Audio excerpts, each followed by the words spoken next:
Mister perfect మొగుడు part 19. ఒకసారి అత్తయ్యకు call చేసి అడుగు, నీకు ఫీవర్ వస్తే ఏం చేసేదో అని అన్నాడు జై. ఎందుకు అన్నది మధు. చేసి అడుగు, నీకు ఫీవర్ వస్తే టాబ్లెట్ వేయకుండా ఎలా పోయేదో అని అన్నాడు జై. ఆ మాట అనటంతో వాళ్ళ అమ్మకు కాల్ చేసింది మధు. ఏమిటే ఈ టైంలో కాల్ చేశావు? ఈరోజు పొద్దున్నేగా మాట్లాడావు అన్నారు శారదా గారు. అమ్మా, ఒక్క మాట అడుగుతా, నిజం చెప్పు. నువ్వు నిజమే చెప్పాలి అన్నది మధు.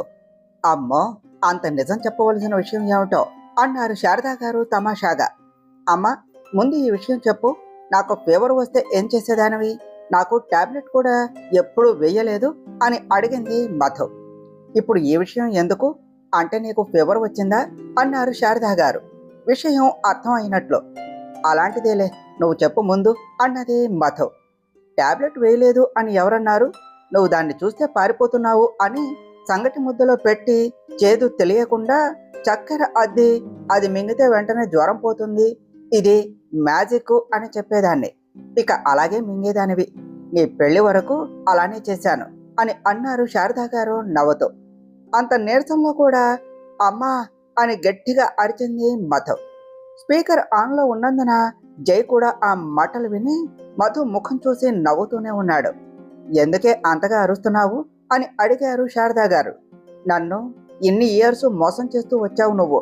నేను ఎంత గొప్పగా చెప్పుకున్నానో తెలుసా అని ఏడుపు ముఖం పెట్టుకుని అన్నదే మధు. ఎవరు చెప్పుకోమన్నారు? టాబ్లెట్ ఇంజెక్షన్ చూస్తే ఇంత ఎత్తు లేచేదానివి, ఊరంతా పరుగులు పెట్టేదానివి.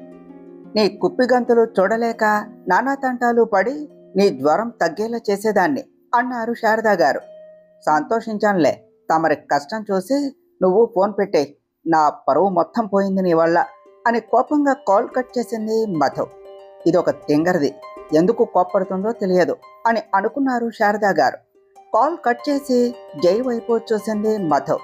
టాబ్లెట్ చేతిలో పెట్టుకొని రెడీగా ఉన్నాడు. తప్పదా అని మధు అడగ్గా, తప్పదు, ముందు వాటర్ నోట్లో పోసుకొని తర్వాత టాబ్లెట్ దానిలో పెట్టి ఒకేసారి మింగేసే అని టాబ్లెట్ చేతిలో పెట్టాడు జై. నేను వేసుకోలేను, నా వల్ల కాదండి అన్నది మధు. వేసుకోవాలి, లేదు అంటే రేపు ఆఫీసుకు కూడా వెళ్ళలేవు, వేసుకో అని చెప్పాడు జై మామూలుగా. మూతి ముడుచుకొని, అలా చెప్పకపోతే కొంచెం బుజ్జగించి చెప్పవచ్చుగా అని గారంగా అన్నది మధు. బుజ్జగించటమా అన్నాడు జై. అవును, బుజ్జి బంగారం, వేసుకోకన్నా ఇలా బ్రతిమాలి బుజ్జగించి టాబ్లెట్ వేయించాలి అని మూతి ఒక పక్కకు తిప్పుకొని అన్నది మధు. నీకు ఫీవర్ వచ్చినా కూడా ఇంత కూడా ఓపిక నీరసం తగ్గలేదు. నీ మాటలు విని నాకొస్తుంది నీరసం అన్నాడు జై. అయ్యా బాబోయ్, మీకు సెటైర్ వేయటం కూడా వచ్చా అని ఆశ్చర్యపోతున్నట్లు అడిగింది మధు. ఆ మాటలాపి ఇక పని కానివ్వు, టాబ్లెట్ వేసుకున్న తర్వాత నిద్రపోవాలి అన్నాడు జై. ఇప్పుడు ఎంతసేపు నిద్రపోయాను, మళ్ళీ వెంటనే నిద్రపోమంటే నాకు నిద్ర రాదు అని చెప్పింది మధు. హుష్ అని తల పట్టుకుని కూర్చున్నాడు జై. ఏమైందండి అని అడిగింది మధు. పలక్కుండా అలానే కూర్చున్నాడు జై. ఏమండి, మిమ్మల్ని పిలుస్తున్నాను కదా, ఎందుకు తల పట్టుకున్నారు అని అడిగింది మధు. ప్లీజ్ మధు, మాట్లాడి మాట్లాడి నీకు నోరు నొప్పి వస్తుందో లేదో కానీ నాకైతే విని విని తల నొప్పి స్టార్ట్ అయ్యింది. ముందు ఈ టాబ్లెట్ వేసుకో అని చేతిలో పెట్టాడు జై. నిజంగానే జైకి తలనొప్పి వచ్చిందేమో అని అనుకుని మారు మాట్లాడకుండా కష్టంగా ఉన్న మింగేసింది మధు. అది చూసి మారు మాట్లాడకుండా తినటానికి కిందకు వెళ్ళాడు జై. ఇంకా ఫీవర్ ఉండటంతో కిందకు వెళ్లకుండా అలానే పడుకుని జై కోసం వెయిట్ చేస్తూ ఉన్నది. పట్టుమని 10 నిమిషాలు కూడా అవ్వకుండానే కళ్ళు మూతలు పడుతూ ఉంటే మత్తుగా నిద్రపోయింది మధు. పొద్దున్నే లేచిన జై వర్కౌట్కి వెళుతూ మధు నుదుటి మీద చేయి పెట్టి చూశాడు. జ్వరం పూర్తిగా తగ్గిపోయింది. బెటర్ అని అనుకుని బయటకు వెళ్ళాడు. వర్కౌట్ చేసి స్నానం చేసి వచ్చినా కూడా మధు ఇంకా నిద్రపోతూ ఉండటంతో తనను లేపాడు. ఇంకా కొద్దిసేపు అండి, నిద్ర వస్తోంది అన్నది మధు. ఆల్రెడీ 8:20 అయ్యింది, ఆఫీస్కు వెళ్ళాలి నువ్వు, ఇప్పుడు లేవకపోతే మళ్ళీ లేట్ అవుతుంది అన్నాడు జై. మధు విసుగ్గా చూస్తూ, మీకు కొంచెం కూడా నా మీద ప్రేమే లేదు అన్నది. దానికి దీనికి సంబంధం ఏమిటి అని అడిగాడు జై. అరే, భార్యకు ఫీవర్ వచ్చింది, 2 రోజులు రెస్ట్ తీసుకోమని చెప్పాలి. ఇంకా అవసరమైతే భర్త కూడా హెల్ప్ చేయాలి ఆఫీస్కు వెళ్లకుండా.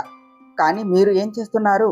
నిన్న జ్వరం వచ్చింది, ఇవాళ మళ్ళీ ఆఫీస్కు వెళ్ళమని నిద్ర లేపుతున్నారు అని అన్నది మధు విసురుగా. ఓ గాడ్ మధు, నీకు వచ్చింది జస్ట్ లైట్ ఫీవరు అంతే. ఆల్రెడీ నీకు ఫీవర్ కూడా తగ్గింది. అలాంటప్పుడు నువ్వు ఇంట్లో ఎందుకు ఉండటం? పైగా నేను ఒక్క మాట మాట్లాడితే నువ్వు 10 మాట్లాడుతున్నావు. ఇక నీకు ఫీవర్ ఉన్నది అని, నీకు రెస్ట్ అవసరం అని ఎలా అనుకుంటా చెప్పు అని తను డ్రెస్అప్ అవుతూ అన్నాడు జై. ఏం చేద్దాం మధు, తప్పదు. ఇలాంటి మాటలు విని నీ గుండె రాయి చేసుకో అని లేని కన్నిటిని తుడుచుకుంటూ పైకి చూసి, దేవుడా, మన్మధుడు లాంటి మొగుడును ఇవ్వు అంటే ప్రాక్టికల్గా లాజిక్స్ చెప్పే ఫిజిక్స్ లాంటి మొగుడిని ఇచ్చావు. నేనంటే నీకు ఎందుకు అంత చిన్న చూపు అని అడిగింది మధు. నీ ఫేస్కి నేనే ఎక్కువ అని దేవుడు ఫీల్ అయ్యాడేమో అని అన్నాడు జై ఫైల్స్ చూసుకుంటూ. మధు కళ్ళు పెద్దవి చేసి చూస్తూ గబగబా జై దగ్గరకు వెళ్ళి ముఖం పట్టుకుని అటు ఇటు తిప్పి చూసింది. ఏమైంది అన్నాడు జై. మీరు నా మొగుడేనా కాదా అని చూస్తున్నాను అని చెప్పింది మధు. అదేం పిచ్చి ప్రశ్న అన్నాడు జై. నిన్నటి నుండి నా మీద సెటైర్స్ వేసి మాట్లాడుతున్నారు, అందుకనే డౌట్ వచ్చింది. నా కృష్ణ గారు ఎక్కడైనా తప్పిపోయారేమో అని, మీరు ఎవరో అని అన్నదే మధు. అయితే వెళ్ళి ఆ కృష్ణను వెతుక్కో, నాకు ఆఫీస్కు టైం అవుతుంది అని తనను పక్కకు జరిపి కిందకు వెళ్ళాడు జై. అని నెట్టోర్చే బాబు కొద్దిగా మాటలు నేర్చాడు, మంచి విషయమే అది అని అనుకుని తను రెడీ అవటానికి వెళ్ళింది. 2 రోజుల్లో మధు దెబ్బ కూడా తగ్గుముఖం పట్టింది. శేఖర్ గారికి, శ్రీనివాస్ గారికి తెలిసి జాగ్రత్తగా ఉండమని చెప్పారు. ఈ 2 రోజులు దివ్య కొంచెం డల్గానే ఉన్నది. కారణం ఏమిటో తనకే తెలియటం లేదు. మధు అడిగినా ఏమీ లేదు అని చెప్తోంది. కానీ దివ్యకు మాత్రం ఏదో వెలితిగా అనిపించింది. 3వ రోజు మధు ఆఫీస్ నుండి ఇంటికి వస్తూ ఒక సూపర్ మార్కెట్ దగ్గర ఆపింది కొన్ని ఐటమ్స్ తీసుకోవటానికి. తనకు కావలసినవి తీసుకొని బిల్లింగ్ చేయించుకొని బయటకు రాగానే హాయ్ అని వినిపించి తల తిప్పి చూసింది. అక్కడ మధుకి సిద్ధార్థ్ కనిపించాడు. తనను గుర్తుపట్టి క్యాజువల్గా హాయ్ హౌ ఆర్ యు అని అడిగింది మధు. మీకు నేను గుర్తున్నానా అని అడిగాడు సిద్ధార్థ్ ఆనందంగా. అందులో అంత ఆనందంగా ఫీల్ అవటానికి ఏమున్నది అని అనుకొని, ఆ రోజు చాలాసేపు నాతో ఉండి కట్టు కంటించారు కాబట్టి ఫేసు గుర్తు ఉన్నది అంతే అని చెప్పింది మధు. ఓకే, ఎలా ఉన్నారు, మీరు ఎక్కడైనా ఉండేది అని అడిగాడు సిద్ధార్థ్. మధు ఒకసారి సూపర్ మార్కెట్ను చూసి మళ్ళీ సిద్ధార్థ్ను చూసింది. తన చూపులు అర్థమయ్యి, అంటే ఈ ఏరియాలోనేనా అని నా ఉద్దేశ్యం అని అన్నాడు సిద్ధార్థ్. కాదు అని చెప్పింది మధు. ఇక్కడ మార్కెట్కు వచ్చారు అంటే ఇక్కడకు దగ్గరలోనే ఉంటారా అన్నాడు సిద్ధార్థ్. లేదు అని చెప్పింది మధు. మరి ఎక్కడా అని అడిగాడు సిద్ధార్థ్ ఆతృతగా. ఇవన్నీ మీకు అవసరం లేని విషయాలు అనుకుంటాను. ఆ రోజు యాక్సిడెంట్ అయ్యింది, మీరు హెల్ప్ చేశారు, ఇక అక్కడితో అయిపోయింది. కనిపించినప్పుడు వచ్చి మరీ పలకరించవలసిన అవసరం లేదు అని కొంచెం గంభీరంగా అన్నది మధు. అంటే చెయ్యి ఎలా ఉందో అడుగుదామని అన్నాడు సిద్ధార్థ్. మధు తన చెయ్యి చూపిస్తూ, చూస్తున్నారుగా ఎలా ఉన్నదో, నాకు తగిలింది చాలా చిన్న దెబ్బ. అది దెబ్బ కూడా కాదు, చెయ్యి గీరుకుపోయింది. అది మీకు కూడా తెలుసు. పెద్ద గాయం అయితే హాస్పిటల్లో పడి ఉంటే మీరు వచ్చి పలకరించినా కూడా అది ఒక అర్థం ఉన్నది అన్నది మధు కోపంగా. అంత కోపం ఎందుకండి, వచ్చి పలకరిస్తే తప్పులేదు కదా. కొన్ని పరిచయాలు ఎటు దారి తీస్తాయో చెప్పలేము. ఏమో, మనం ఇద్దరం మంచి ఫ్రెండ్స్ అవ్వచ్చేమో అని అన్నాడు సిద్ధార్థ్ మధు కోపం చూసి. ఎటో దారి తీసే పరిచయాలు నాకు అవసరం లేదు, కాస్త మీరు తప్పుకుంటే నేను వెళతాను అన్నది మధు. సిద్ధార్థ్ పక్కకు తప్పుకోవటంతో స్కూటీ స్టార్ట్ చేసి వెళ్ళిపోయింది మధు. బాగా టాఫ్ గర్ల్రా బాబోయ్, ఎక్కడ ఉంటారు అని అడిగినందుకు ఇంత కోపంగా మాట్లాడింది అని అనుకుని అక్కడి నుండి వెళ్ళిపోయాడు సిద్ధార్థ్. అతమ్మ అతమ్మ అని గట్టిగా అరుస్తూ వచ్చింది మధు. ఇక్కడ గార్డెన్లో ఉన్నాను అని అంతే గట్టిగా అరిచారు జానకి గారు. ఎప్పుడు చూడు పనేనా అన్నది మధు. జానకి గారు మొక్కలకు నీళ్లు పట్టడం చూసి, ఇలా మొక్కలకు నీళ్లు పట్టడం నాకు ఎంత ఇష్టమో తెలుసు కదా మధు, దీన్ని ఎందుకు పనిలాగా ఫీల్ అవుతానో, ఇది స్ట్రెస్ రిలీఫ్ లాంటిది నాకు అన్నారు జానకి గారు. తెలుసు, మాకు కూడా ఈ పని ఇష్టమే, ఇటు ఇవ్వండి, కాస్త మేము కూడా మా స్ట్రెస్ను తొలగించుకుంటాము అని పైప్ తీసుకున్నది మధు. మధు పక్కనే నిలబడి ఆ చెట్లను మొక్కలను చూస్తూ, నీకు తెలుసా మధు, ఇవి మనకు చాలా మంచి చేస్తాయి. మన బాధను, కోపాన్ని, సంతోషాన్ని కూడా పంచుకుంటాయి. మీ మామయ్య, జై ఎవరికి వారు ఆఫీస్కు, స్కూల్కు వెళ్ళేవాళ్ళు. అప్పుడు ఇవే నాకు నేస్తాలు. నిజం చెప్పాలి అంటే ఇలా నాకు మొక్కలు పెంచడం ఇష్టం అయింది జై వల్లే తెలుసా అన్నారు జానకి గారు. అవునా, ఎలా అత్తమ్మా అని అడిగింది మధు. జై ఎల్కేజీలో ఉన్నప్పుడు స్కూల్లో మొక్కలు నాటడం చూసి ఇంటికి వచ్చి ఒక మొక్క కొని అది నాటే వరకు ఊరుకోలేదు. అప్పటి నుండి ఎక్కడికి వెళ్ళినా మొక్కలు కనిపిస్తే చాలు కొని నాటేవాడు అని నవ్వుతూ ఆ రోజులు గుర్తు చేసుకున్నారు జానకి గారు. ఆవిడతో పాటు మధు కూడా చిన్నగా నవ్వింది. ఇలా మొక్కలకు నీళ్లు పడుతూ ఉంటే అవి నేల మీద పడి వచ్చే సువాసనకు మైండ్ అంతా ఫ్రెష్గా అనిపిస్తుంది. ఆ మొక్కల మీద నీళ్లు పడేటప్పుడు ఆకుల మీద, పువ్వుల మీద ఉండే నీటి బిందువులను చూస్తే ఎంత ప్రశాంతంగా అనిపిస్తుందో. అందుకే నేను వీటి మధ్యలో ఎక్కువ టైం గడపడానికి ఇష్టపడతాను అని ఆ మొక్కలను స్పర్శిస్తూ అన్నారు జానకి గారు. నిజమే అత్తమ్మ, మీరు చెప్పింది అక్షరాల నిజం అని పైపు పక్కన పెట్టి ట్యాప్ ఆఫ్ చేసి ఇప్పుడు కిచెన్లోనికి రండి, నాకు కాస్త పని ఉన్నది అన్నది మధు. నీకేం పని? నీకు కనీసం వంట కూడా సరిగ్గా రాదు కదా అని అన్నారు జానకి గారు నవ్వుతూ. అత్తమ్మ, ముందు కంటే ఇప్పుడు బెటరు, కొన్ని వండుతున్నాను, కానీ ఇప్పుడు మాత్రం కొత్త వంట నేర్పించాలి నాకు, రండి అని జానకి గారిని లాక్కొని వెళ్ళింది మధు. అబ్బా, మెల్లిగా పడిపోతా నేను, నీలాగా వయసు పిల్లను కాదు నేను అన్నారు జానకి గారు. మాకు తెలుసులే మీరు ఎంత స్ట్రాంగ్ అనేది, అందుకని ఇలా లాక్కొని వచ్చింది అన్నది మధు. జానకి గారు నవ్వుతూ, అయితే ఇప్పుడు ఏం చేయాలి అని అడిగారు.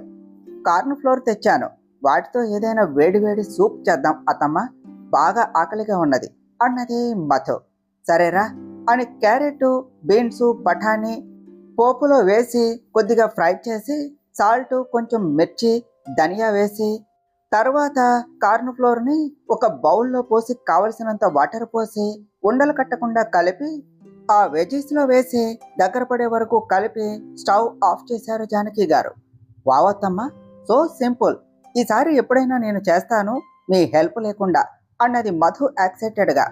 సూపు 3 బౌల్స్లో పోసి హాల్లోనికి తీసుకుని వెళ్ళారు. బయట శేఖర్ గారు ఉంటే ఆయనకు ఒకటి ఇచ్చి మరి ఒకటి తీసుకొని తాగుతూ ఉన్నారు. అత్తమ్మ, మీ అబ్బాయికు కోపం ఎప్పుడు రాదా? ఇంతవరకు నేను ఒక్కసారి కూడా చూడలేదు అన్నది మధు. ఇదివరకు అంటే స్కూలు, హాస్టల్లో వేసిన కొత్తలో విపరీతమైన కోపం ఉండేది, తర్వాత ఒక్కసారి కూడా నేను చూడలేదు. ఎందుకు అడుగుతున్నావు అన్నారు జానకి గారు. నా పెళ్లి ఫిక్స్ అయినప్పటి నుండి చూస్తున్నాను, చిన్న కోపం కూడా కనిపించదు ముఖంలో, అంత బాగా ఎలా ఉంటారు అని అడిగింది మధు. యోగా చేస్తాడు కదా వాడు, స్కూల్లో నేర్చుకున్నాడు, అప్పటి నుండి ఈ కోపాన్ని కంట్రోల్లో పెట్టుకున్నాడు. ముందు ఉండే జై అయితే నీ మాటలు, కుప్పిగంతులు కుదిరేవి కాదు అన్నారు జానకి గారు. నాకు ఒకసారి మీ అబ్బాయి కోపం చూడాలి అని ఉన్నది అత్తమ్మ అన్నది మధు. ఎందుకు అని అడిగారు జానకి గారు. కోపం వస్తే ఎలా ఉంటాడో, ఏం చేస్తాడో చూడాలి అని చెప్పింది మధు. అవసరమా మధు అన్నారు జానకి గారు. అవసరమా అంటే అవసరం లేదు, కానీ కోపం వస్తుందో లేదో తెలియాలి కదా అన్నది మధు. పిచ్చి పిచ్చి పనులు చేయకుండా ముందు వాడు మనుషుల్లో మెదిలేలా చూసుకో, అప్పుడు కోపం, బాధ, సంతోషం అన్నీ తెలుస్తాయి. పని కట్టుకొని కోపం తెప్పించవలసిన పని లేదు అన్నారు జానకి గారు. అని మూతి ముడిచి ఒక మాట చెప్పండి, అసలు ఏం చేస్తే మీ కొడుకు కోపం వస్తుంది? నేను ఏ ప్రయత్నం చెయ్యను, ప్రామిస్ అన్నది మధు నమ్మకంగా. వాడికి చెట్లు అంటే ప్రాణం అని చెప్పాను కదా, ఒక మొక్క పీకినా, కొమ్మ నరికినా కోపం వస్తుంది అని చెప్పి కిచెన్లోనికి వెళ్ళిపోయారు జానకి గారు. అరేరే, అస్సలు వీలు కాని పనే ఇది, ఆయనకు కోపం తెప్పించడం కోసం ఒక మొక్కను బాధ పెట్టలేము అని జాలిపడి పైకి వెళ్ళింది మధు. నెక్స్ట్ డే మార్నింగ్, అత్తమ్మ ఇవాళ టిఫిన్ నేను చేస్తాను అంటూ వచ్చింది మధు. ఎందుకో ఇంత దయ తమరికి అని అన్నారు జానకి గారు నవ్వుతూ. ఛా, ఏమిటత్తమ్మ మీరు, ఏదో కొడుకు మెప్పు కోసం కోడలు కష్టపడుతోంది, హెల్ప్ చేద్దాము అని అనుకోకుండా వెటకారాలు, సెటైర్లు వేస్తారు, మీరు తప్పుకోండి అని ఉప్మా చేయటం మొదలుపెట్టింది మధు. ఆల్రెడీ వాళ్ళ అత్త దగ్గర ట్రైనింగ్ తీసుకోవటంతో అన్నీ పర్ఫెక్ట్గా వేసి ఉప్మా చేసింది. అన్నీ కరెక్ట్గా వేశావు, నేను టెస్ట్ చేయకుండానే చెప్తున్నా, సూపర్గా ఉంటుంది అని అన్నారు జానకి గారు. ఎవరనుకున్నారు ఇక్కడ? మధులిత. ఒక్కసారి చూసింది అంటే ఇట్టే చేసేస్తోంది. అని చిటికలు వేసి చెప్పింది మధు. సరే సరే, నువ్వు కూడా వెళ్ళి ఫ్రెష్ అవ్వు, ఈలోపు నేను అన్నీ సర్దేస్తాను అన్నారు జానకి గారు. అలాగే అని మధు రెడీ అవటానికి వెళ్ళింది. అప్పుడే జై స్నానం చేసి టవల్ కట్టుకుని హెయిర్ చేత్తో రఫ్ చేస్తూ బయటకు వచ్చాడు. అబ్బా అని గుండె మీద చెయ్యి వేసుకొని డోర్కు ఆనుకొని, ఏ ఉన్నాడ్రా బాబు, ఆ బాడీ, ఆ కలరు, ఆ హైటు వెయిటు అన్నీ కరెక్ట్గా ఉన్నాయి. అందుకనే ఆ ప్రీతి పడి చచ్చిపోతోంది. ఎంతైనా నువ్వు లక్కీ మధు అని తనలో తానే అనుకుని మెల్లిగా జై దగ్గరకు వెళ్ళింది మధు. అటు తిరిగి కబోర్డులో బట్టలు తీసుకుంటూ ఉన్నాడు జై. వెనక నుండి అలాగే హక్ చేసుకున్నది మధు. ఒక్కసారిగా ఒళ్ళు జల్లుమన్నది జైకి. మధు ఇలా హక్ చేసుకోవటం ఇదే మొదటిసారి. ఒళ్ళంతా కరెంటు పాస్ అయినట్లు అయింది జైకి. ఒక్కసారిగా ఎగిసి పడుతూ ఉన్న ఫీలింగ్స్ ను ఆపడానికి తనని తాను కంట్రోల్ చేసుకునే పనిలో పడ్డాడు. ఇటు మధుకు కూడా టెన్షన్తో గుండె ఫాస్ట్గా కొట్టుకుంటోంది. జై మీద ఉన్న చేతులు మెల్లగా ఉరకుతూ ఉన్నాయి. కాస్త ధైర్యం చేసి విప్పు మీద ముద్దు పెట్టేలోపు జై మధుని ముందుకు లాగి దూరం జరిగాడు. డిసప్పాయింట్ అయినట్లు ముఖం పెట్టింది మధు. జై అదేమీ పట్టించుకోకుండా, నేను ఇప్పుడే స్నానం చేసి వచ్చాను, నువ్వు ఇంకా స్నానం చేయలేదు, మళ్ళీ నీ స్వెట్ అంతా నాకు అవుతుంది అని అన్నాడు మామూలుగా. ఆ మాటతో తిక్క రేగింది మధుకు. షర్టు వేసుకొని బటన్స్ పెట్టుకుంటూ ఉన్న జై దగ్గరకు వెళ్ళి తన కాలర్ను పట్టి లాగి తన ముఖాన్ని జై ముఖంతో ఆనించి ఆ చెంప ఈ చెంప మార్చి తగిలిస్తూ మెడ దగ్గర తన తలని రాస్తూ ఉన్నది. మధు వదులు వదులు, ఏం చేస్తున్నావు అని జై అంటూ ఉన్న వినకుండా ముఖం మీద మొత్తం రాస్తూ షర్టు నలిపి బటన్స్ తీసి చేతులు షర్టు లోపల నుండి పోనిచ్చి గట్టిగా హక్ చేసుకుని దూరం జరిగింది. మధు ఏమిటిది అన్నాడు జై ఏ భావం చూపించకుండా. ఇప్పుడు నా స్వెట్ అంటుంది కదా, ఇక వెళ్ళి మళ్ళీ స్నానం చెయ్యండి, స్వెట్ మొత్తం పోతుంది అని టవల్ తీసుకొని విసురుగా బాత్రూంకు వెళుతూ, స్వెట్ అంట స్వెట్, ఈయన గారికి స్వెట్ నాకు అంటినప్పుడు లేదు కానీ నా స్వెట్ తగిలితే ఇంత దూరం పెడుతున్నాడు అని గొనుక్కుంటూ ఉన్నది. జై మధు వెళ్ళాక ఒక తుఫాను వెళ్ళినట్లు ఉన్నది అని తన చేష్టలు గుర్తుకు చేసుకుని చిన్నగా నవ్వుకున్నాడు. షర్టు పెద్దగా నలగకపోవటంతో అదే వేసుకుంటూ రెడీ అయ్యి కిందకు వెళ్ళాడు. 5 నిమిషాల్లో స్నానం చేసి డ్రెస్ వేసుకొని కిందకు వచ్చింది మధు.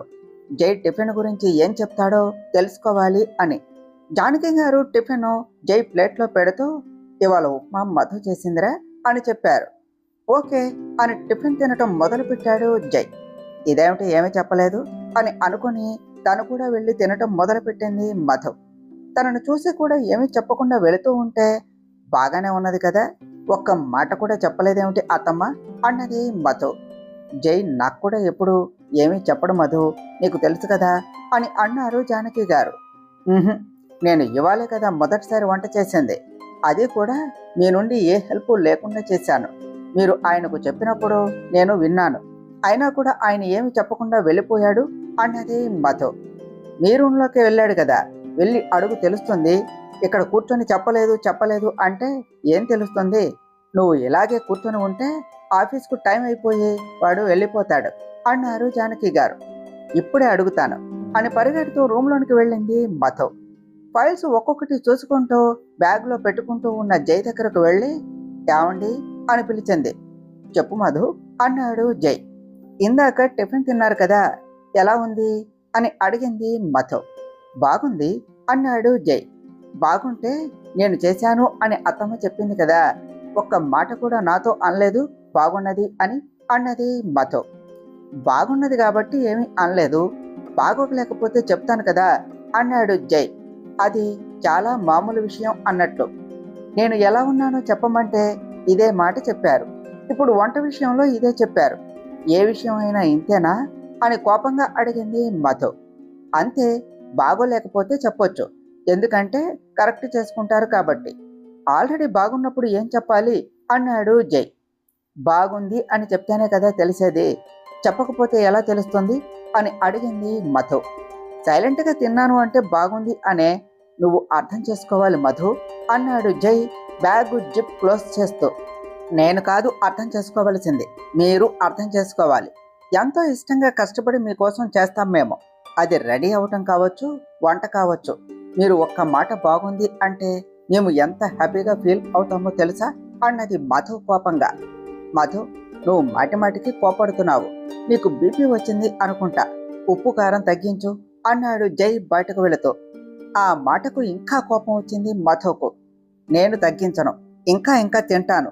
నేను అడిగేదానికి చెప్పకుండా కోపం వద్దు బీపీ వద్దు అని చెప్పటం కాదు అని అరిచింది. ఆమె మాటలు వినకుండా ఆరాంగా ఆఫీస్కు వెళ్ళిపోయాడు జై.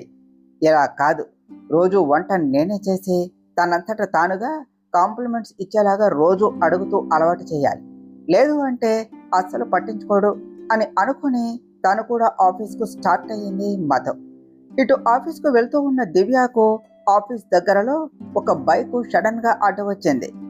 ఏదో ఆలోచనలో స్లోగా డ్రైవ్ చేస్తూ ఉన్న దివ్య బైక్ రావటంతో బ్రేక్ వేసి కోపంగా చూసింది.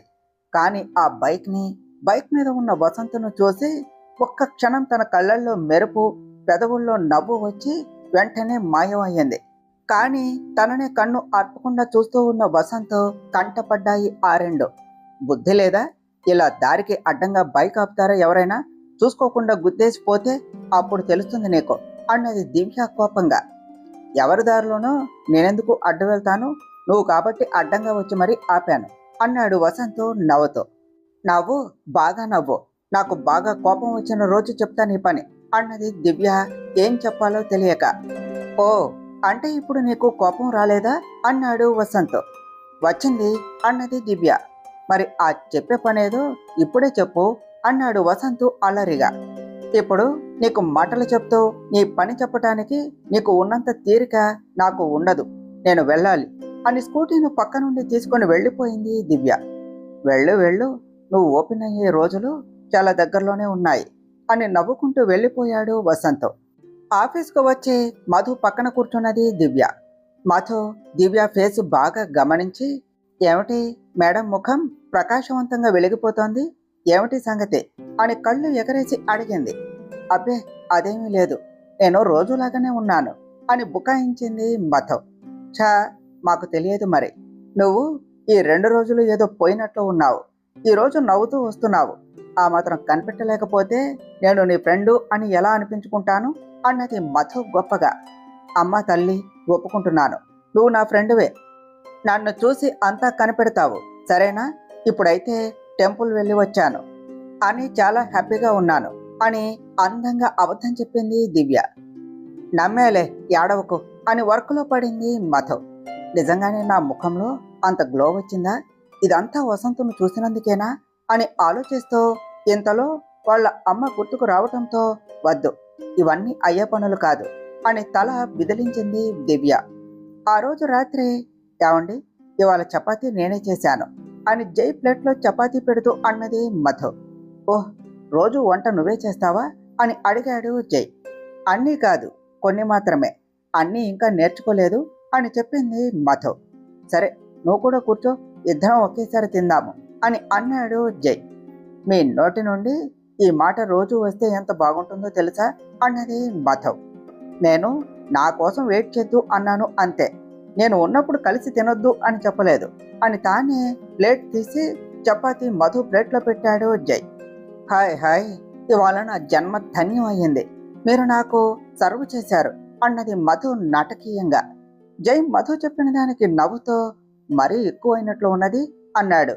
హా హా, మధుతో ఇలాగే ఉంటుంది అని అదే సంతోషంలో ఒక చపాతీ ముక్క తుంచి కూరలో ముంచి జై నోటి దగ్గర పెట్టింది మధు. నేను తింటున్నాను కదా అని ముఖం వెనక్కు తీసుకున్నాడు జై.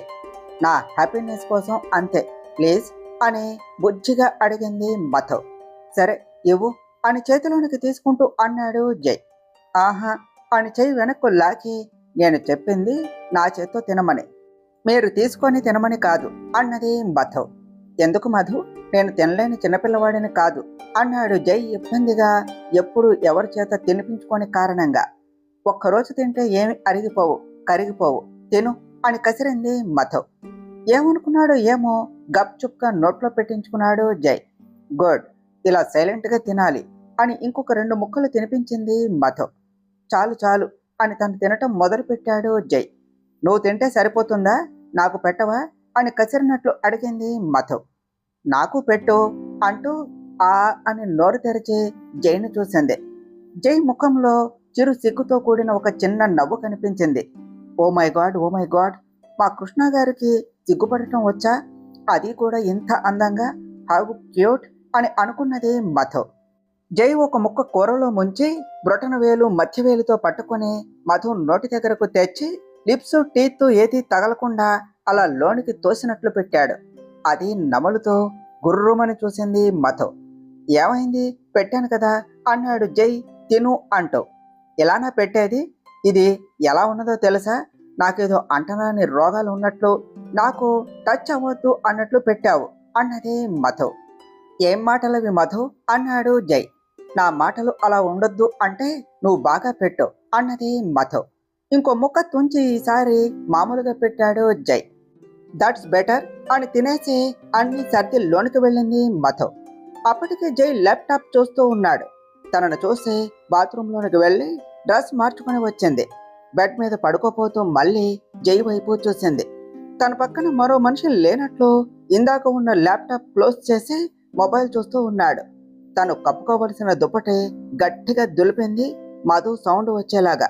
ఒకసారి మధు సైడ్ చూసి మళ్ళీ మొబైల్ మీద దృష్టి పెట్టాడు జై. ఛ, ఏం మనిషి అని అనుకుని దుప్పటి కప్పుకొని జై వైపు చూస్తూ ఉన్నది. 10 నిమిషాలు అయినా అలానే మొబైల్ చూస్తూ ఉండటంతో కోపం వచ్చి అటు తిరిగి పడుకున్నది మధు. ఛ, ఏం మనిషి, ఆయనకు నేను చూస్తూ ఉన్నా కూడా తెలియటం లేదు, పట్టించుకోవటం లేదు, నేనే మాట్లాడాలి అని అనుకుంటా ఎప్పుడు. అయితే ల్యాప్టాప్ లేదంటే ఫోను, ఏం చూస్తాడు అంతగా దానిలో, ప్రతిసారి నేనే స్టెప్ తీసుకుంటున్నా కూడా అర్థం చేసుకోడు. పోనీ ఈసారి కూడా మనమే స్టెప్ తీసుకుందాం అంటే ఎప్పుడు నువ్వేనా, నీకు సెల్ఫ్ రెస్పెక్ట్ లేదా అని పెద్ద పెద్ద డైలాగ్స్ వేసి నా మైండ్ నన్ను వెనక్కు లాగుతోంది. సరేలే, ఈ రోజుకి ఇలా దీని మాట విందాం, పొద్దున్నే మళ్ళీ స్టార్ట్ చేద్దాం అని అనుకుంటూ నిద్రపోయింది మధు. ఇవన్నీ ఏవి ఆలోచించని జై మొబైల్లో బిజినెస్ జనరల్స్ చూసి తర్వాత మొబైల్ టేబుల్ మీద పెట్టి బ్రష్ చేసుకుని నిద్రపోయాడు. ఇటు సిద్ధు తన రూమ్ బాల్కనీలో ఆలోచిస్తూ కూర్చున్నాడు. తనను వెతుక్కుంటూ వచ్చి తన పక్కన కూర్చున్నది ప్రీతి. ఇదంతా అవసరమా అని అడిగాడు సిద్ధు. ప్రీతి రావటం తెలిసే. మనం ప్రేమించిన మనిషి కోసం ఏవైనా చేయొచ్చు సిద్ధు అన్నది ప్రీతి. అది 2 పక్కల ప్రేమ ఉన్నప్పుడు ప్రీతి, కానీ ఇక్కడ నీ వైపు నుండి మాత్రమే ప్రేమ ఉన్నది. జై నిన్ను కేవలం ఫ్రెండ్గా చూస్తున్నాడు, ఎప్పుడో ఒకరోజు అది ప్రేమగా మార్చుకుంటాను అన్నది ప్రీతి నమ్మకంగా. అది అతని పెళ్లికి ముందే చేసి ఉంటే బాగుండేది. ఇప్పుడు పెళ్ళయ్యింది, తన లైఫ్లో ఒక అమ్మాయి ఉన్నది. మనం ఎలా తిరిగినా వేరే ఒకరి లైఫ్ స్పాయిల్ చేయలేదు ప్రీతి అని అసహనంగా అన్నాడు సిద్ధు. మధుని తలుచుకుంటే నాకు కొద్దిగా బాధగానే ఉన్నది, అయినా కూడా నాకు జై కావాలి. జై కూడా మరీ అంత అటాచ్డ్గా కనిపించలేదు మధుతో, కాబట్టి ఈజీగా తను మూవ్ అవుతాడు. ఇక మధు కోసం ఆల్రెడీ చూశాను కదా అన్నది ప్రీతి. తను ఏ తప్పు చేయటం లేదు అని తనకు తానే సమాధానం చెప్పుకుంటూ సిద్ధుకు చెప్పింది. అయినా కూడా బలవంతంగా ఒకరి లైఫ్లోనికి వెళ్ళటం కరెక్ట్ కాదు అని కొంచెం నిదానంగా చెప్పాలి అని చూశాడు Siddhu. Everything is fair in love and war Siddhu. నేను నిన్ను అడుగుతున్న మొదటి అండ్ చివరి కోరిక, నాకు జై కావాలి. ఎంత తొందరగా వీలైతే అంత తొందరగా అని సీరియస్గా చెప్పి వెళ్ళిపోయింది ప్రీతి. సిద్ధుకు కొద్దిగా బాధగా అనిపించింది. ఎన్ని 1 నైట్ స్టాండ్స్ చేసినా ఎప్పుడు ఎవరిని బలవంత పెట్టలేదు. చెడు వ్యసనాలకు వెళ్ళి తనను కొడుకులా చూసుకున్న అత్త మామలకు చెడ్డ పేరు తీసుకుని రావాలి అని అనుకోలేదు. ఇప్పుడు ప్రీతి ప్రేమ ఎంతవరకు వెళుతుందో అర్థం కావటం లేదు. నిజమే, ఈ ప్రేమ ఎలాంటి మనిషిని అయినా మార్చేస్తుంది. అందుకనే ఐ హేట్ లవ్ అని అనుకుని వెళ్ళి బెడ్ మీద పడ్డాడు సిద్ధు. ఇటు మధు పొద్దున్నే లేచి వంటింట్లో సెటిల్ అయ్యింది. ఈరోజు కూడానా అని అడిగారు జానకి గారు. ఇక నుండి రోజు నేనే చేస్తాను అత్తమ్మ అన్నది మధు. నిజమా అని ఆశ్చర్యంగా అడిగారు జానకి గారు. నిజంగా నిజం, మీరు ఎవరెవరికి ఏ కూర ఎలా ఉంటే నచ్చుతుందో చెప్తే అలానే చేస్తాను అన్నది మధు ఎక్సైటెడ్గా. నీ సరదా ఎందుకు కాదు అనాలి అని తనకు ఎలా చేయాలో జానకి గారు చెప్తూ ఉంటే మధు చేస్తూ ఉన్నది. వంట అయిపోయి స్నానానికి వెళ్ళటానికి రూమ్లోనికి వచ్చింది మధు. బాల్కనీలో కాల్ మాట్లాడుతూ ఉన్నాడు జై. బట్టలు తీసుకుంటూ ఉంటే అతని మాటలు వినిపిస్తూ ఉన్నాయి మధుకు. ఆ ప్లేస్కు నేను ఆల్రెడీ హాఫ్ అమౌంట్ పే చేశాను, ఇంకొక హాఫ్ నెక్స్ట్ మంత్కు సెటిల్ చేస్తాను అని చెప్పాను కదండి. ఇప్పటికిప్పుడు అర్జెంటుగా కావాలి అంటే ఎలా అంటూ కొద్దిగా గట్టిగా వచ్చింది ఆ మాట. అటువైపు మాట్లాడే అతను ఏం చెప్పాడో తెలియదు. మీ పరిస్థితులు మీకు ఉంటాయి, అలా అని వాటిని మా మీద రుద్ది మమ్మల్ని ఇబ్బంది పెట్టడం బాగాలేదు అన్నాడు జై. అటువైపు మళ్ళీ మాట్లాడాక, ఒకసారి రిజిస్టర్ చేసుకున్న తర్వాత మళ్ళీ వేరే వాళ్లకు ఎలా ఇస్తారు అంటూ కొద్దిగా చిరాకుగా అడిగాడు జై. అటు వాళ్ళు ఏం చెప్పారో కానీ ఒక 10 రోజులు టైం ఇవ్వండి, నేను మనీ అరేంజ్ చేస్తాను అని కాల్ కట్ చేశాడు జై. విషయం చూచాయిగా అర్థమైంది మధుకు. సైలెంట్గా స్నానానికి వెళ్ళింది. కిందకు వచ్చిన మధుకి జై హాల్లో కూర్చొని కనిపించాడు. అప్పుడే శేఖర్ గారు కూడా వచ్చి కూర్చున్నారు. డైనింగ్ టేబుల్ దగ్గర ఉన్న జానకి గారిని పిలిచాడు జై. అక్కడే ఆగిపోయిన మధుని చూసి, నువ్వు రా మధు అని అన్నారు జానకి గారు. నేనెందుకు అత్తయ్య, మీరు మీరు మాట్లాడుకుంటూ ఉంటే అన్నదే మధు. పిచ్చి పిచ్చి మాటలు మాట్లాడకు, మీరు మీరు ఏమిటి, మాలో నువ్వు కూడా ఒకదానివి, రా అంటూ వెళ్ళారు జానకి గారు. ఆవిడతో పాటు మధు అక్కడకు వచ్చింది. చెప్పు జయకృష్ణ, ఏం మాట్లాడాలి అని అన్నారు శేఖర్ గారు. నేను రీసెంట్గా ఓ స్థలం తీసుకున్నట్లు మీకు తెలుసు కదా నాన్న అని జానకి గారిని శేఖర్ గారిని చూస్తూ చెప్పాడు జై. అవును అన్నట్లు తల ఊపారు ఇద్దరు. ఇది మధుకు తెలియదు కాబట్టి సైలెంట్గా వింటూ ఉన్నది. ఆ స్థలం వాళ్లకు అర్జెంటుగా మనీ అవసరం ఉన్నదట. నేను ఎంత కన్విన్స్ చేసినా కూడా వాళ్ళు కన్విన్స్ అవ్వలేదు. ఇంకొక 10 రోజుల్లో మనీ కావాలి అని అడుగుతున్నారు. లేకపోతే వేరే బయర్స్ రెడీగా ఉన్నారు కొనటానికి, వాళ్ళని ఓకే చేయవలసి వస్తుంది. డాక్యుమెంట్స్ అంతా మేమే ఏదో తంటాలు పడతాము అని అంటున్నారు. ఇప్పుడు అర్జెంటుగా మనీ సర్దాలి అని అన్నాడు జై టెన్షన్గా. ఇప్పుడు ఎంత కావాలి అని అడిగారు శేఖర్ గారు. ఇంకా 70 లక్షలు ఇవ్వాలి, నా దగ్గర 40 ఉన్నది అని చెప్పాడు జై. నా దగ్గర ఒక 10 లక్షలు ఉన్నాయి, ఇంకా బయట చూడమనంటే చూస్తాను అని అన్నారు శేఖర్ గారు. నా బంగారం ఉన్నదిరా, దానికి 10 లక్షల పైనే వస్తుంది అని అన్నారు జానకి గారు. దానికి కొంచెం సంకోచించాడు జై. ఏం పర్వాలేదు నాన్న, ఇలాంటి సమయాల్లోనే అవి ఉపయోగపడేది అని అన్నారు జానకి గారు నచ్చ చెప్తున్నట్లు. అవి కూడా తీసుకో, మీ అమ్మ ఎలాగో పెట్టుకోదు, నీకైనా అవసరం అయినప్పుడు ఉపయోగపడతాయి అని అన్నారు శేఖర్ గారు నవ్వుతూ. దానికి వాళ్ళు కూడా చిన్నగా నవ్వుకున్నారు. ఇక మిగతాది సర్దేస్తే సరిపోతుంది, చూద్దాం ఎక్కడైనా దొరుకుతుందేమో అని అన్నాడు జై. సరే, ఆఫీస్కు లేట్ అయ్యేలా ఉన్నది, వెళ్ళు అని లేచి కిచెన్లోనికి వెళ్ళారు జానకి గారు. మధు కూడా ఆవిడ వెనకే వెళ్ళింది. అత్తమ్మ, ఎలా అడగాలో చెప్పాలో అర్థం కావటం లేదు, కానీ చెప్పేది మాత్రం తప్పుగా కాదు అని నసుగుతూ అన్నది మధు. ఏమిటి మధు అన్నారు జానకి గారు. ఇందాక అంతా విన్నాను కదా, ఇంకా డబ్బు సర్దాలి అని అన్నారు. నా దగ్గర అమౌంట్ లేదు, కానీ నా బంగారం ఉన్నది కదా, అది దాదాపు 20 లక్షలు ఉంటుంది అని చెప్పింది. అలా చెప్పేటప్పుడు ఏదైనా తప్పుగా మాట తోలుతుందేమో అనే భయంతో ఒక్కొక్క మాట చాలా జాగ్రత్తగా మాట్లాడింది మధు. తన మాటలు విని చాలా ఆశ్చర్యంగా చూశారు జానకి గారు. అప్పుడే వాటర్ కోసం వచ్చిన జై, టిఫిన్ చేయడానికి వచ్చిన శేఖర్ గారు కూడా అదే ఆశ్చర్యంతో చూస్తూ ఉన్నారు. అలా చూస్తున్నారేమత్తమ్మా, నేను ఏదైనా తప్పుగా మాట్లాడానా అని భయంగా అడిగింది మధు.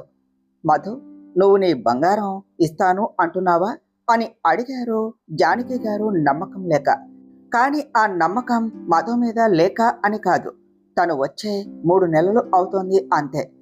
ఎంత చనువుగా ఉన్నప్పటికీ కొన్ని విషయాల్లో మీది మీదే మాది మాదే అన్నట్లు ఉంటారు. ఈ కాలం కోడళ్ళు అయితే మేము ఎందుకు ఇవ్వాలి అని కూడా అనేవాళ్ళు ఉన్నారు. అలాంటిది మధు వాళ్ళు ఒక్క మాట కూడా అడగకుండానే తానే వచ్చి ఇస్తాను అన్నది. అందుకనే అంత ఆశ్చర్యంగా అనిపించింది. నువ్వు ఇవ్వటం ఎందుకు మధు, జై ఎక్కడైనా ట్రై చేస్తాడు, నీవి నీ దగ్గరే ఉంచు అని అన్నారు జానకి గారు. నావి నీవి అని వేరు చేస్తారేమిటి అత్తమ్మ, ఇందాకే మీరే అన్నారు నేను మీలో ఒకదాన్ని అని. అప్పుడు నేను ఇస్తే తప్పేమిటి అన్నదే మధు. తప్పు అని కాదమ్మా అంటూ వచ్చారు శేఖర్ గారు. వెనక్కు ఆయన చూసి తల కిందకు దించింది మధు. ఎందుకంటే ఎప్పుడు ఇంటి విషయాల్లో మధు జోక్యం చేసుకోలేదు. అదే మొదటిసారి. నువ్వు మా ఇంటి కోడలివి, ఆ నగలు మీ అమ్మ వాళ్ళు నీ మీద ప్రేమతో పెట్టారు, వాటిని ఎలా తాకట్టు పెడతామో చెప్పు. రేపటి రోజున మీ అమ్మ నాన్న వచ్చి నా కూతురు నగలు వాడుకున్నారు అంటే మాకు ఎంత అవమానంగా ఉంటుంది. వాళ్ళు అలా అంటారు అని కాదు, కానీ ఎవరికైనా అదే ఆలోచన వస్తుంది అని అన్నారు ఆయన మృదువుగా. తరువాత ఏమి జరిగిందో నెక్స్ట్ పార్ట్లో తెలుసుకుందాం ఫ్రెండ్స్. డియర్ ఫ్రెండ్స్, మీకు కనుక ఈ కథ నచ్చినట్లయితే మీ అభిప్రాయాలను కామెంట్ల రూపంలో తెలియచేయండి. ఈ వీడియోను లైక్ చేయండి, షేర్ చేయండి, మా ఛానల్ను సబ్స్క్రైబ్ చేసుకోండి ఫ్రెండ్స్. Thank you.